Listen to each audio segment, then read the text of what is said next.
Hello, everybody. Welcome back to Deserts of Plenty. This is a podcast about self-discovery, finding ourselves, and health and wellness, and figuring out how to optimize our physical, mental, and spiritual health while making our way through this crazy, mixed-up world, or this seemingly crazy, mixed-up world, whatever you think. Anyway, today I want to start with just asking you to think about a couple of questions or mysteries. These are things you may know or you most likely don't know. Most people don't know these things. And so we're going to start with just three little questions. And the first question is why? So menopause is something that human females go through, and only about 4 or 5 other species on the planet that we've discovered so far. Most of them are whales, different species of whales. And the question is why? Gorillas, chimpanzees, orangutans, animals that are really closely related to us do not go through menopause. They can give birth to live young right up until they're quite old, to the day they die. But humans cannot, because of menopause that happens, around the age of 50, and with still lots of lifetime left. So why? Why does that happen? And why is it only restricted to just a few species? The second question is, vitamin C is a essential vitamin that human beings, we have to get in our diet. That's why it's essential. It's the meaning of essential. You have to get it in your diet. You don't make it endogenously. And as far as I know, there's only one other species on the planet that cannot make its own vitamin C. It's a species of fruit bat. And the question again is why? Why did human beings lose the ability to make vitamin C? Which also is an interesting thing about, we always think evolution is about creating more and more complex things, but that's not true necessarily. It's generally true, but human beings have lost the ability to do that. We've lost the ability to do other things too. That's why there are essential amino acids that you have to get in your diet, essential fats that you have to get in your diet that you don't make endogenously anymore. And the question is why? And the third question is, where I live in Canada, in Eastern Canada, the maple tree is famous for, in the fall, the leaves change color. They become red and gold. It's beautiful. And I think the assumption that I used to have anyway, and I bet most people have, is that, it's just the leaves are dying. And the way a bruise will change color when it's clearing up, that's what's going on. But that's not true. Go take a fresh leaf off a maple tree and hang on to it. It'll stay green forever. So the tree in the fall is either expending energy or losing energy by changing the leaves on the trees. And the question once again is why? Why do these three things happen? And these are examples of what's called unknown unknowns. These are things that you likely didn't even know, that you didn't even know. And I'll leave you to ponder them for now, and you can turn off this podcast and come back to it later and pick up. I will explain or talk about some possible reasons why these things exist at the end. But the real value of these questions is not in the answer so much for us. It's in understanding that there are things, mysteries out there that we didn't know, that we didn't even know. And we'll talk about what that does to us. So just to back up for a second and go from the beginning, when talking about unknown unknowns, we'll start with known knowns. Known knowns are things that you know that you know. For example, you know your name, you know your age, you know whether you prefer chocolate to vanilla, those things. There are known unknowns. That is things you know that you don't know.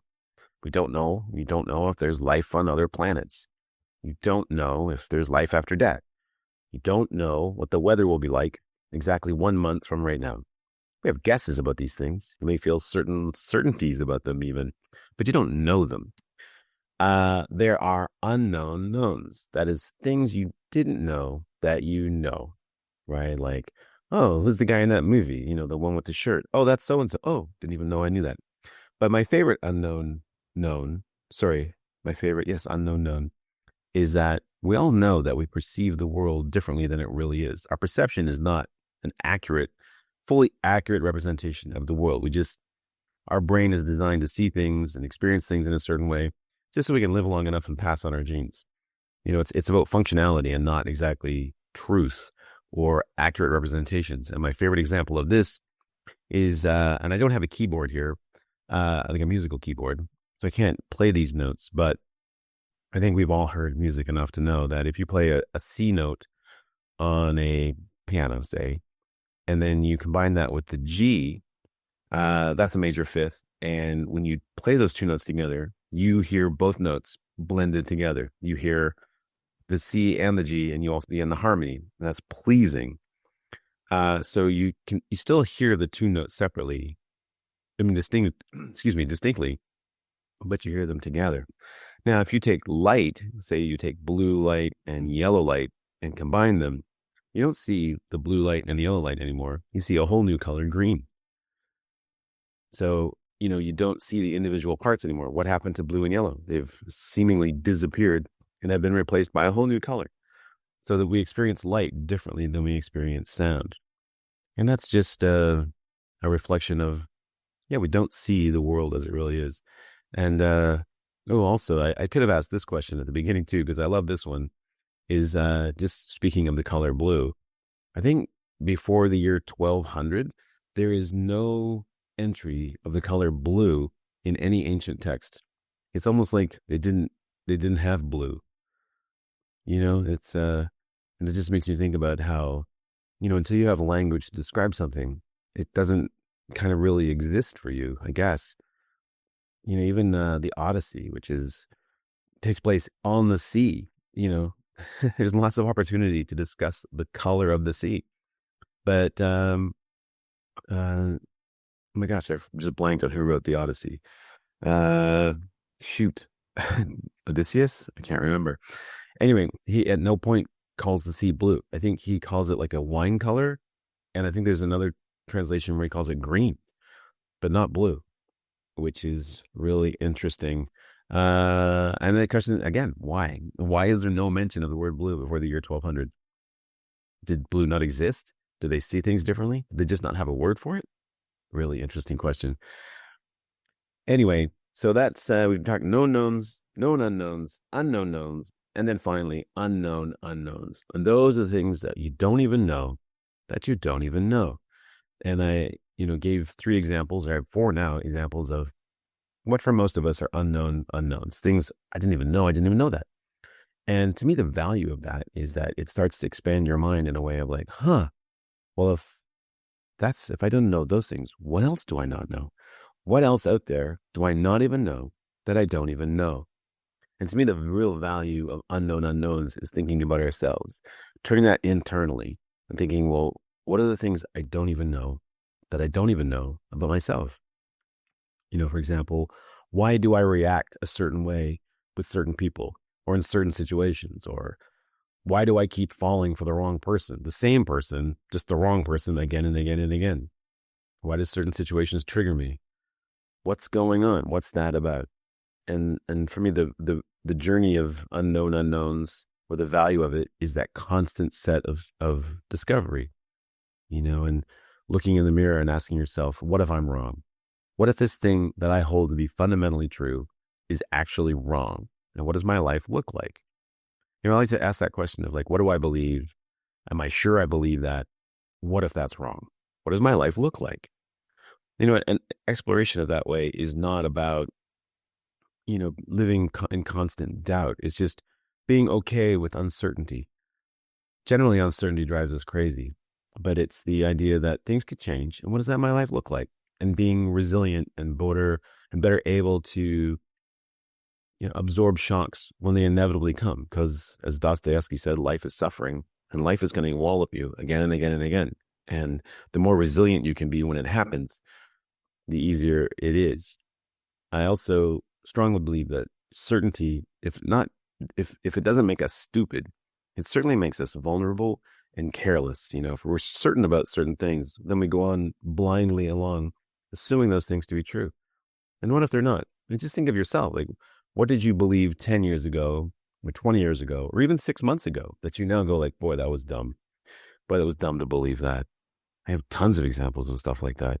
And so I don't think that I'm a finished product. I just constantly a work in progress. It's trying to get better and better and better.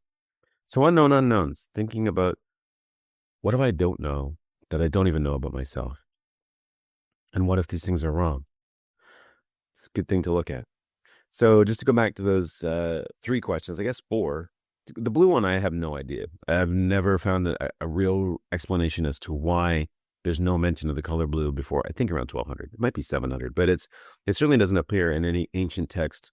Like no, and doesn't matter, like Chinese texts, Greek, doesn't matter where you look for these things. They don't exist. No mention of the color blue.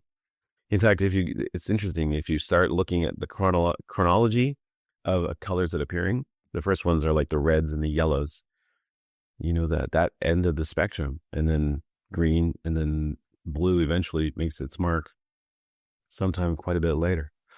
So menopause, why do human females go through menopause? Well, this is probably an answer we'll never know for certain, but the most likely explanation that I've heard is the grandmother hypothesis, that human children continue to be so expensive in terms of resources, that if you had a grandmother around to help raise that child, it had a better chance of surviving. So we may owe our longevity to our grandchildren. And the fact that they're so expensive in terms of resources. It takes a human child like 12 years to get to sexual maturity. And you might think, well, that's because of the size, but it's not true. Sperm whales, which dwarf us in size by many times, reach sexual maturity around 5 or 6 years of age. So it's not about growth. I mean, it's about growth probably, but not physical growth necessarily or exclusively. Why do the leaves change color? Probably has to do with parasites. It's probably the tree signaling to certain insects, don't lay your eggs here. I'm sick. I'm not healthy. And so that's probably what that's about. But again, I'm not sure 100% true, but it makes the most sense. And now vitamin C. Probably because for a long time in our development, human beings ate lots of fruit, and fruit contains vitamin C.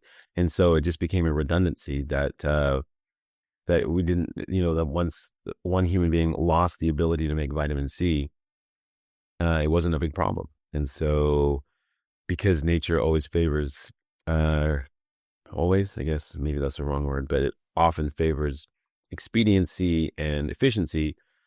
If we don't need to make something, it's that person or that individual became more fit for their environment.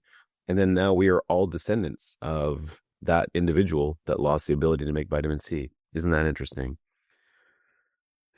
We go back to just that, and we're all descended from that one individual that lost the ability to make vitamin C. Anyway, that's my little journey down unknown unknowns. It gives you something to ponder, something to think about. I mean, next time you're looking at yourself in the mirror, what if I'm wrong? What does my life look like? What else? What else is going on with me? All right. Well, this has been real fun. We'll see you back here next week for another episode of Deserts of Plenty, an exploration into ourselves, trying to find enlightenment, trying to this lifelong journey of ourselves, getting to know ourselves, not only just liking ourselves, but going to really love ourselves and who we are, and becoming the best person we can possibly be. That's what I want to be. Anyway, you have a great week. Be well, be kind, take care of each other. It's tough out there. Bye.